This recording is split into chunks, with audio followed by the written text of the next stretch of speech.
Ulat si Pangulo Ferdinand Marcos Jr. patungo po ng Cebu. Alamin po natin ang latest na yan mula sa ating Net25 Lapu-Lapu City Correspondent Joey Morales. Magandang umaga sa Joey. Good morning, Joey.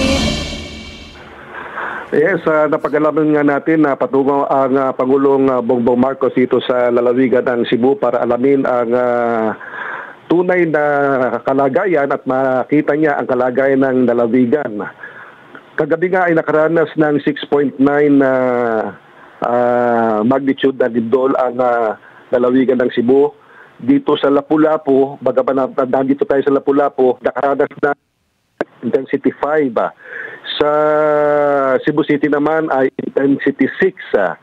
At doon nga sa Cebu, sa northern part ng Cebu, na kung saan ay doon din nakaranas ang epicenter ng lindol, may mga bahagi ng mga kalsada at tulay na nasira na sa kasalukuyan ay hindi na halos madaanan ng mga motorista. Partikular po dito sa tulay ng Tambongon, San Remigio, Cebu.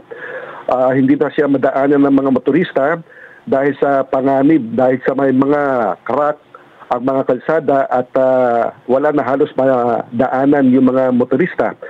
Bagaman dito sa Lapu-Lapu City ay maayos naman ang lagay ng panahon. Medyo maaraw po rito.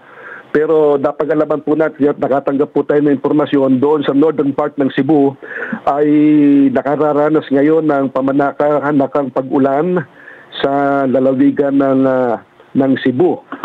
At may mga mahigit na 100 aftershock ang naranasan doon sa nasabing lugar kung saan ay may mga nagsilikas na at pansamantalang nakalagak sa mga evacuation center. Mahigit sa 20 na italang namatay at mahigit sa 150 ang sugatan. Kagabi, meron pa nga tayong napag-alaman na may paliga sa bahaging ng northern Luzon, northern Cebu na naapektuhan din yung mga manlalaro dahil nga sa malakas na pagyanig na naranasan kagabi dito po sa lalawigan ng Cebu. Yan muna ang ating may ulat. Ako si Joey Morales mula dito sa Lapu-Lapu City.